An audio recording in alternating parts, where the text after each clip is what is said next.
(1889-2019) República, militares, imperialismo? 130 anos se passaram. A proclamação da República, 15 de novembro de 1889, até hoje provoca controvérsias, ao mesmo tempo que o episódio mostra sentido e similaridades com outros passados, bem como com o presente do país. Há uma linha histórica sequencial que se repete em momentos de nossa vida política e que chega a nossos dias. Além dessa presença militar, há outros fatores que se repetem: dívida pública e dívida externa crescentes, pouco confiáveis se não auditadas.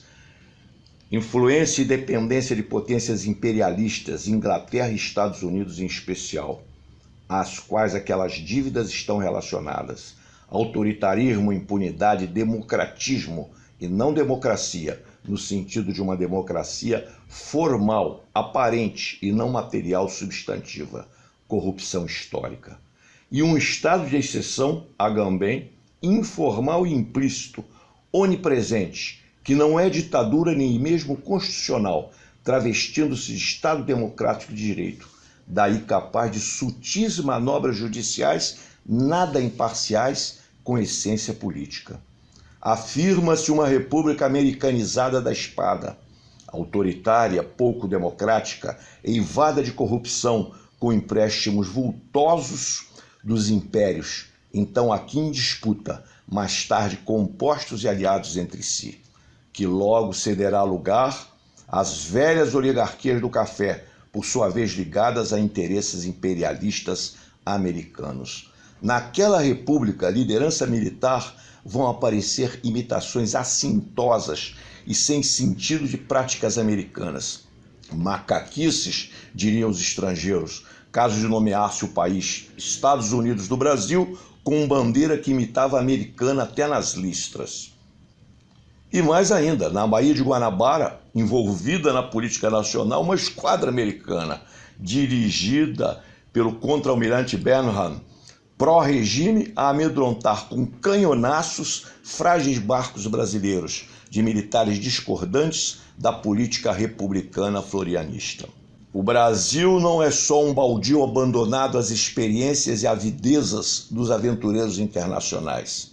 É uma presa voluntária oferecida às liberalidades e intrigas da absorção estrangeira.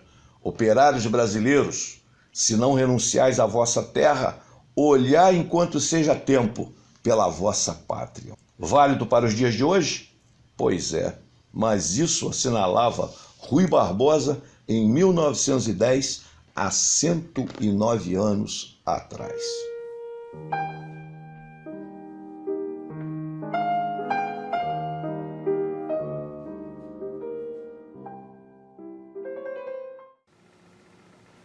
Meus amigos, hoje estamos aqui no nosso programa número 34, que trata da proclamação da República Brasileira. A proclamação em 15 de novembro e as consequências dessa República e as circunstâncias dessa República. Portanto, hoje é um programa especial. Quem nos irá hoje dar aqui uma diretriz geral e uma compreensão maior do programa, embora todos da mesa tenham estudado essas questões, é o historiador e nosso companheiro de programa, Irã Rodel. E os outros companheiros comporão a mesa, a nossa Jane Castelo, a professora Jane Castelo, a professora também de História, Regina Duque, o nosso general Bolívar Meireles e eu, Mauro Burlamares. Irã Rodel, a proclamação da República. Quais os antecedentes, como você vê os principais fatos dessa República brasileira ontem e com suas consequências chegando a nossos dias? O processo que desemboca na República, ele vem já desde meados do século XIX, com o fim da escravidão, porque a grande base social de sustentação do Império eram os escravocratas latifundiários. Vem com a Guerra do Paraguai, que dá um outro perfil para os militares brasileiros, que ao retornarem da Guerra do Paraguai, eles passam a ter desejo de participação política nos rumos da nação. Na questão militar, quando os militares se recusam, inclusive, a participar de captura de escravos que tinham fugido, né? Da questão religiosa, que a Igreja Católica era a grande base ideológica do regime monárquico. Tá? Então, esse conjunto de fatores que antecedem a proclamação da República, primeiramente, ele desemboca numa conscientização da necessidade da República e da necessidade do fim da escravidão. Isso aí é a primeira questão. Então, quando ela põe fim à escravidão legal, ela consegue destruir a base social que a monarquia tinha. Tanto é que um ano depois, mais ou menos, você tem a proclamação da República, quando o conjunto de forças políticas ele se reorganiza não mais em torno da monarquia, mas em torno de uma proposta de república. Os militares entram nessa situação, não de imediato como republicanos, até porque Deodoro não era republicano, ele defendia a monarquia e ele era, inclusive, amigo de Dom Pedro II, mas eles entram pondo fim a essa monarquia e estabelecendo, portanto, a partir de um golpe de Estado, eles estabelecem um novo regime. O período de Deodoro, que vai culminar, inclusive, com a Constituinte, né, a organização de uma nova Constituição, ela vai construindo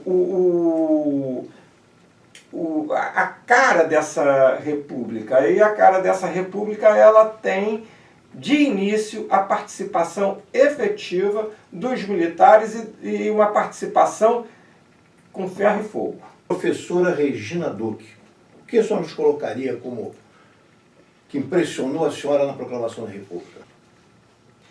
Aproveitando que o professor Irã falou sobre a proclamação da República, né, nós percebemos que foi feita simplesmente, né, foi um golpe, né, dado pelos militares, para ajudar as oligarquias, né, e os grandes fazendeiros também, que não estavam mais segurando a questão monárquica. O mundo mudava, né? O poder absolutista, o poder monárquico caía bastante, estava caindo em toda a Europa. E o Brasil era um Brasil dentro da América Latina, dentro da América do Sul, era o único país que tinha uma monarquia uma monarquia com constituição. E os outros países da América do Sul tinham as suas lutas dentro da América, né? Lutas que tentavam buscar melhores condições para o povo. O Brasil, então, o Brasil fez a sua proclamação da República em 1889, mas só foi, vamos dizer, promulgar a sua Constituição em 24 de fevereiro de 1891, certo? Com poder legislativo, judiciário, executivo, e tinha, né, o voto aberto, Esse voto aberto, quer dizer, as pessoas votavam e todos sabiam em quem votavam, porque os coronéis pressionavam as pessoas para saber em quem eles votavam, né? E a Constituição só poderia votar a partir de 21 anos de idade. As mulheres não votavam, perdão. O voto também de analfabeto não existia e nem os padres também votavam. Então, quer dizer, foi uma Constituição feita realmente para as classes mais favorecidas. Meus amigos, estamos tomando cada vez mais informações sobre a proclamação da República e agora se vê a presença militar, evidente, e agora vamos consultar um especialista, sociólogo, doutor em sociologia, conhecedor desses temas, o nosso general Bolívar Meireles. Bolívar, esses militares na República, Benjamin Constant, positivismo, o que você destaca nisso tudo, Bolívar? A República é uma questão muito interessante, porque também redunda em grande parte, não só dessas questões a questão militar, né, que se coloca nessa batida do exército, principalmente, contra já a escravidão, mas também a questão da Guerra do Paraguai, não é? Onde o Brasil constituiu uma das monarquias que massacraram a primeira república da América Latina, a República do Paraguai, não é? Foi uma guerra de massacre mesmo. Ali já causou problema, questões com alguns militares. Um que pontuava fundamentalmente nisso, e as cartas dele para a sua mulher e para o sogro estão aí expostas para os historiadores irem buscar e analisar esses conteúdos. Benjamin Constant era um crítico à Guerra do Paraguai, e não só ao marido da princesa Isabel, mas ao próprio Duque de Caxias. Duque de Caxias havia consolidado militarmente esse território brasileiro, não é? Que herdamos de qualquer forma, ele na frente militar, Dom Pedro II como o grande gestor disso, e nós temos o nosso grande barão aí consolidando essas fronteiras, não é? O Barão do Rio Branco. Bem, isso já antecipando essas questões, uma certa modernidade, não é?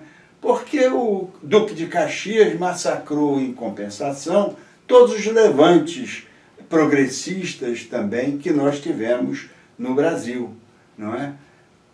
O Benjamin Constant vinha também de absorver, ele, os seus cadetes, ele como um grande professor de escola militar, e vai ser o primeiro ministro da guerra na República, é Benjamin Constant.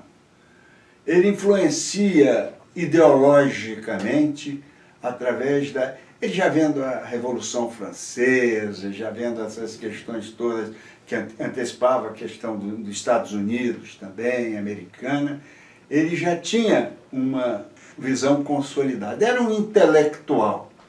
Obrigado pelos esclarecimentos, Bolívar, importantes.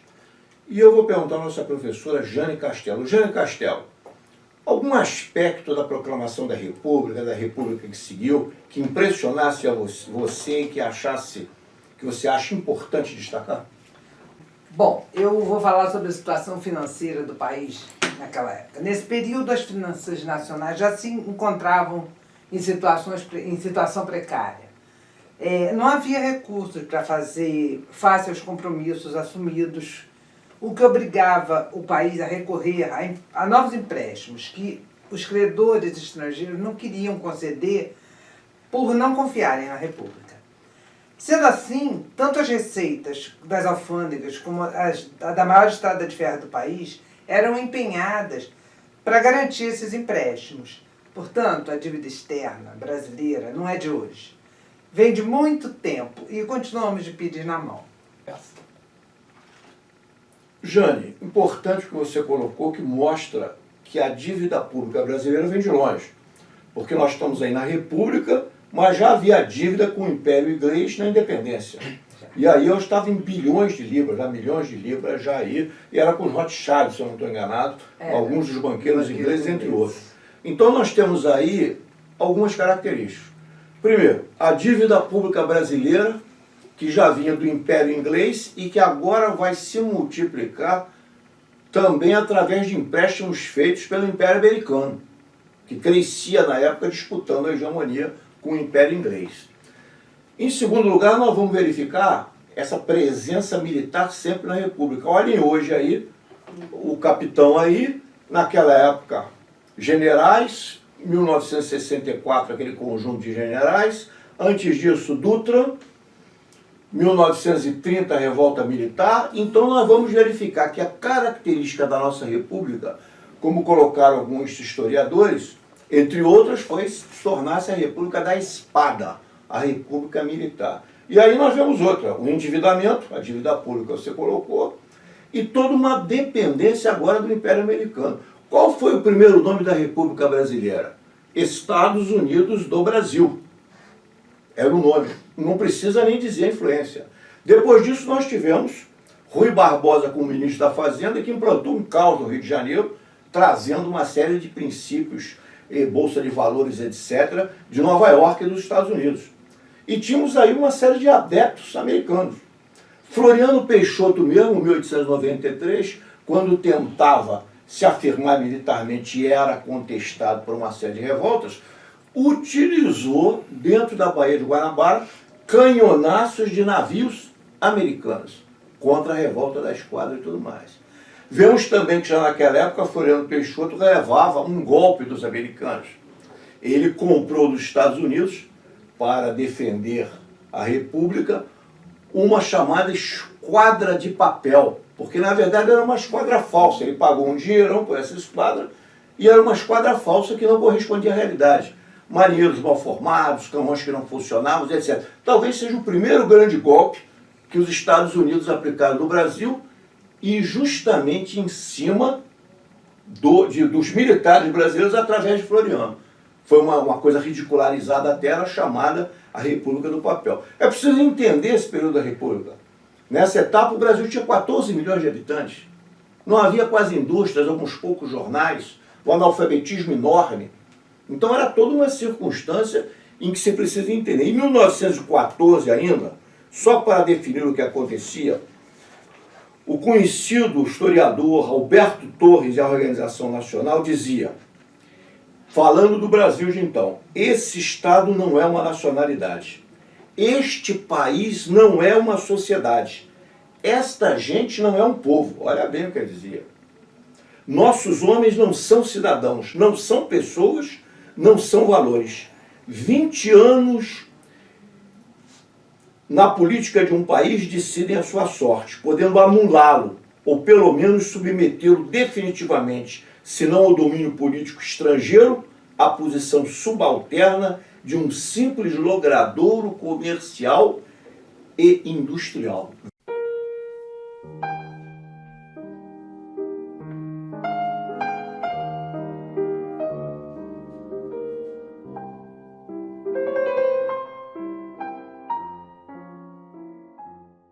Não dance o tango da morte. Dance conosco o tango da alegria. Caminhando Jornal TV. Cultura, política, música, poesia, dicas, sem fake news e sem enrolação. Sábado, 13 horas, na TV Comunitária do Rio de Janeiro, canal 6 da NET. Também no YouTube.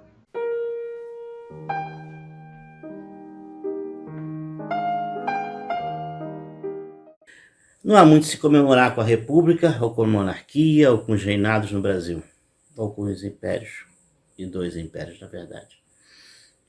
De impérios de Pedro I e de Pedro II. Por que comemoramos uma coisa pública esse dia da República? Acho que não temos muito a comemorar, porque estamos perdendo ela também. O nazismo está tomando conta, nosso povo está sendo acometido de genocídio, de fome, miséria, mortes e mais mortes, não só pela Covid, mas pelas outras doenças já implantadas no país, pelos genocídios na favela, As balas continuam perdidas, só encontram homens negros e negras, via de regra. Continuamos com polícias militares a serviço do Estado, e não do povo. Inclusive, a sua origem foi para defender os imperadores, e não para defender o povo. Então reflitam, o que nós queremos da República? Se até ela mesma nós estamos deixando esvair entre os nossos dedos para implantar completamente o nazismo no nosso país. Pare e pense se o que é do povo realmente é do povo. Que a Petrobras já não está sendo mais. A Eletrobras também não. E tantas outras. Não vai ter educação para todos. Nem saúde, nem previdência. Somente ricos governarão o Brasil e terão o Estado a seu serviço. Como sempre, desde 1500. Meus amigos, mais informações, cada vez mais informações sobre a nossa República. Professora Regina Duque, que informações a senhora acha importante acrescentar o que já foi dito aqui?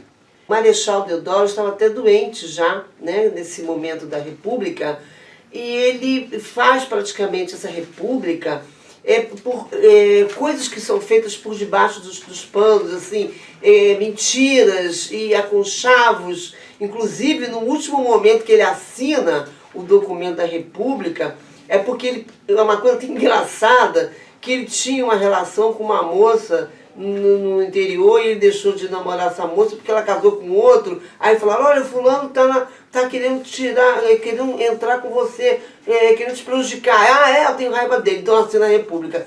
Então, assim, coisas que foram acontecendo na nossa República, cada vez maior, das oligarquias, como eu falei anteriormente, do café, do leite. Vamos ver que depois, como o general falou, do Tenentino 35, mas anterior a isso, nós vemos assim, São Paulo, Minas, sempre interesses, sempre ligados às classes, às oligarquias, né?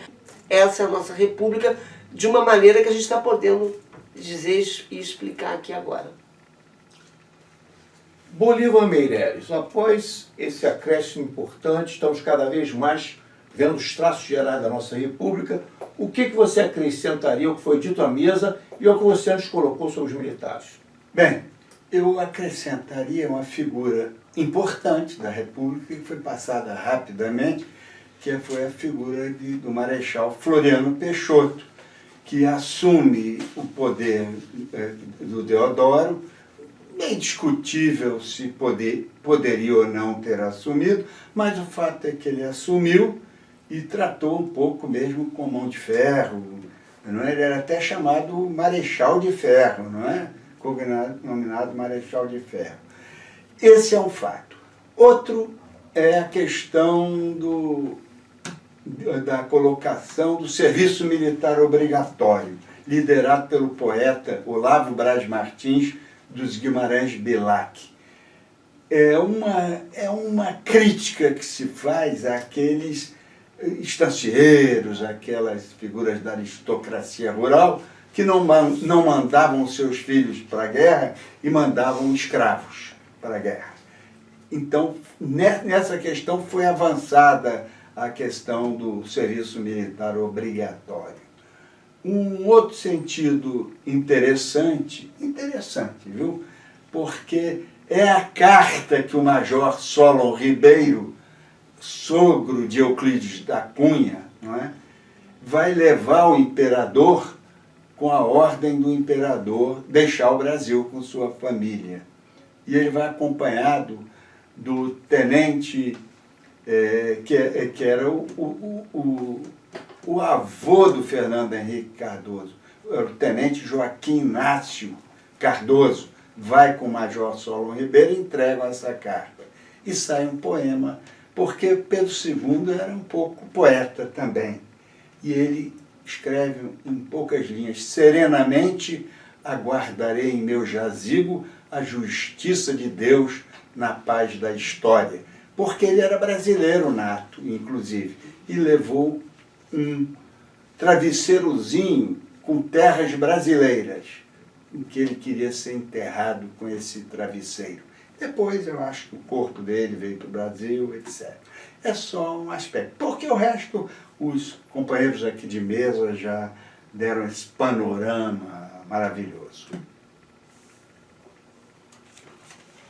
Obrigado, Bolívar. Eu acrescentaria o seguinte: reparem, Bolívar, meus caros, como a presença militar no Brasil tem sido praticamente constante desde lá.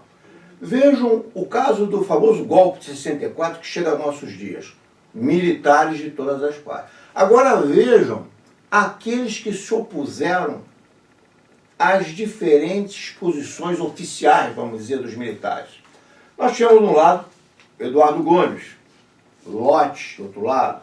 Tivemos aí Góes Monteiro. Mas quem nós vimos do outro lado? Luiz Carlos Prestes, Giocondo Dias, que era também um militar cabo, Agildo Barata, como? Gregório Bezerra. Gregório Bezerra, entre outros. Então é algo para... E o famoso Lamarca, que está aí. Então vejam que... Apolônio também. Apolônio de Carvalho. Apolônio de Carvalho. E vários que se levantaram nos quartéis também. Então vejam que nós tivemos, de um lado e de outro desse contexto, um conjunto de militares. E hoje nós temos o que nós estamos assistindo no poder? Militares. E se pergunta até agora, será que surgirão outros militares que vão eventualmente discordar desses? 6.500 caçados com o golpe de 64. 6.500. Então essa é uma característica. Outra característica também da época que me pareceu importante foi a famosa doutrina Monroe, a América para os americanos, que aqui acabou sendo interpretada como América para os americanos do norte.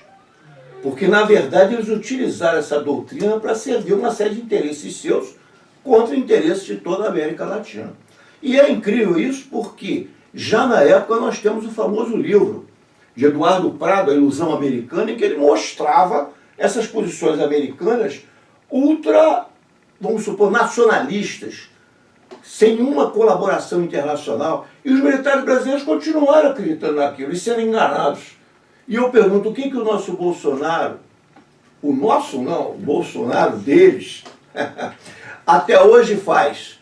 A mesma coisa, acreditando que os americanos vão nos auxiliar. Quando o Trump, inclusive, já deu, no caso da OCDE, e agora em caso recente, inclusive a nível mundial, já mostrou que não apoia os brasileiros, inclusive criando problemas até quanto à importação de carne. Quer dizer, um desprezo total pelos brasileiros, uma completa falta de atenção. E os militares brasileiros continuam na mesma posição. Primeiro o Império Inglês, o Império Americano, e continuam numa posição subserviente. Então, essa doutrina Monroe foi esse último aspecto que eu pude aqui lembrar.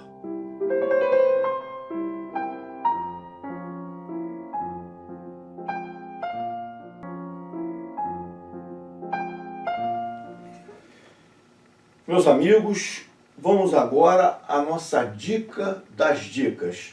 Hoje o tema, Proclamação da República e a dica sobre a República. Qual a dica que você tem para nos dar? A Jane. Bom, a dica de hoje é a seguinte. A Casa Histórica de Deodoro, ela fica no Campo de Santana, na rua... Aliás, na Praça da República, 197, no centro. E ela mantém uma exposição permanente sobre o Proclamador da República. E faz parte do nosso roteiro cultural da cidade do Rio de Janeiro.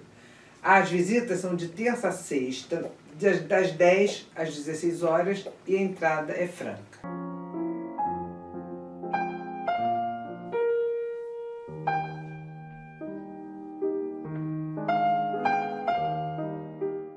A República, desde sua origem, foi um ato de poucos para garantir os interesses também de poucos. Mas e a massa trabalhadora? Onde ficou? Essa, desde sua origem, foi excluída. Foi excluída do acesso à educação, foi excluída do acesso ao voto, e assim foi ao longo de diversas décadas no século XX também. Situação que só começa a se alterar com a Constituição de 1988, que permitiu que essa massa de trabalhadores analfabetas pudesse também, além de produzir a riqueza do país, poder escolher os seus representantes. Mas, mesmo esse pequeno passo para uma justiça social maior, de inclusão de uma massa da população que até então passou praticamente um século cerceada do direito de definir os rumos do país, apenas esse pequeno passo tem sido violentamente cerceado na prática, no terror que se tornou a República Brasileira. Isso sem falar na exclusão dos direitos trabalhistas. Ou seja, a República Brasileira é uma república de poucos.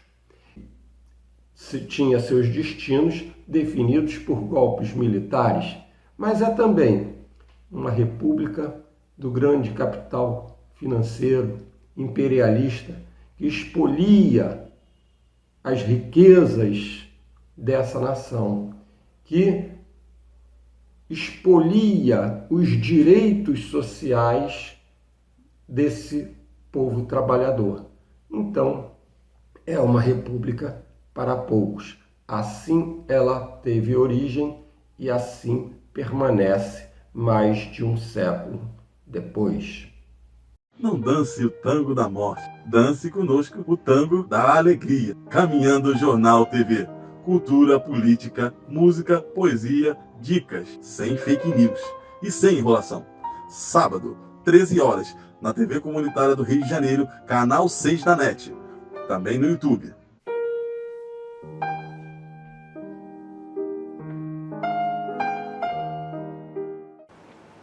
Meus amigos, primeiro, o que é república? Res, coisa, pública, do povo. Então, teoricamente, seria uma forma de organizar o Estado do povo, feita pelo povo para o povo. A outra forma, na classificação de Maquiavel, seria monarquia, governo de um. Aí tem divisões, monarquia parlamentar, eleita, não eleita, etc. Mas nós falamos dessa república, que seria organizada pelo povo para o povo. Qual a característica da República Brasileira? Como começou em 89? Né? Um golpe militar em que o Marechal Deodoro não gritou sequer viva a República, gritou viva o Imperador, né? Em que não foi cantado nenhum hino nacional, foi cantada a Marseillaise francesa e foi colocada uma bandeira imitando a bandeira americana, sendo o nome dado a essa república Estados Unidos do Brasil, e feita por militares. E isso aí vai ser uma definição, vai ser um caminho da nossa república, porque praticamente era 2 militares e feita pelos militares sob a direção dos militares. E nós vamos ver agora essa repercussão que chega a 2021. E no curso dessa história brasileira, a presença dos militares. Esta presença sempre foi envolvida em muita violência, envolvida em uma submissão sempre ao imperialismo estrangeiro, português, inglês, português, sob o domínio da Inglaterra, inglês e depois americano, e sempre uma aliança entre as elites brasileiras, agrárias, depois industriais, e interesses estrangeiros, o imperialismo inglês e americano, anglo-americano, e hoje do grande império do capital envolvendo a cúpula do imperialismo mundial, do poder financeiro mundial. Essa foi a característica. As elites locais, nossas classes dominantes, digamos assim, sempre traindo os interesses do povo e sempre atuando de acordo com os interesses do imperialismo. Ou seja, aqui sempre permaneceu quase que esse triângulo, que foram classes dominantes, elite traidora dessas classes dominantes, a bota militar e, do outro lado, os impérios estrangeiros, sempre contra os interesses populares. Isso se prorrogou na história do Brasil, chegando a uma grande traição, principalmente no chamado golpe de 64, quando finalmente o Brasil conseguia certo desenvolvimento, conseguia alguns dados no sentido de superar essa dominação. Houve uma intervenção violenta, não foi um golpe nacional, foi um golpe estrangeiro, desde que não poderia ter sido executado sem a posição dos Estados Unidos e a pressão americana, a organização do IPES, do IBAD, distribuição de dólares, corrupção de oficiais das Forças Armadas e assim por diante. Com o braço militar promovendo não só a distensão, como promovendo a anistia. E na década de 70, golpes dentro de golpes, também foram golpeados violentamente as esquerdas brasileiras. Foram golpeadas com assassinatos, com esquartejamentos, etc. E culminamos com essa última eleição, em 18, desse cidadão que está aí, uma facada estranhíssima, que se vê que de alguma maneira utilizaram recursos da chamada terapia de choque, né? Terapia política de choque, que a Naomi Klein se refere, em que você cria um acontecimento de choque e naquele aturdimento você consegue os objetivos que estão por trás daquilo. Houve a facada impediu debates e é eleito o Bolsonaro. Então, nós temos aí uma completa legislação viciada e uma interpretação também viciada por um Supremo Tribunal Federal que, através de normas da Constituição Federal mal redigidas ou deliberadamente mal redigidas, jogo viciado entre legislativo, executivo, judiciário, fórum privilegiado e assim por diante. E hoje nós temos mais. Temos um capitalismo de vigilância. Temos aí o Google, essas manifestações através do YouTube e tudo mais, em que provadamente, como mostra o jornalista Pedro Doria e outros estudos, como o de Shoshona Zuboff, a era do capitalismo de vigilância, os tais algoritmos viciados, claramente pendentes à direita, o Google manipulando, e quem fiscaliza o Google? O seu parceiro, o Império do Capital, Complexo Industrial Militar Americano, que aplica multas no Google e que se serve do Google, que deixa todos os seus arquivos à disposição dele. E o que o Google faz? Está controlando cada um de nós, nossos gostos, a presença, tudo. Estamos sob um capitalismo de vigilância.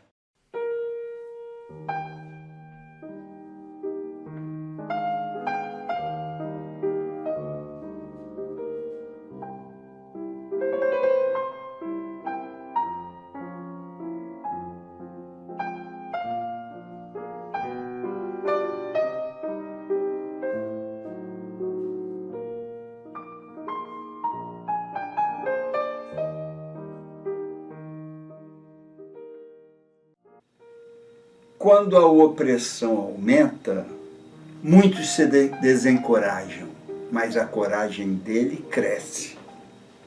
Ele organiza a luta pelo tostão do salário, pela água do chá e pelo poder no Estado. Pergunta a propriedade: de onde vens tu? Pergunta as opiniões: a quem aproveitais? Louvor do revolucionário de Bertolt Brecht.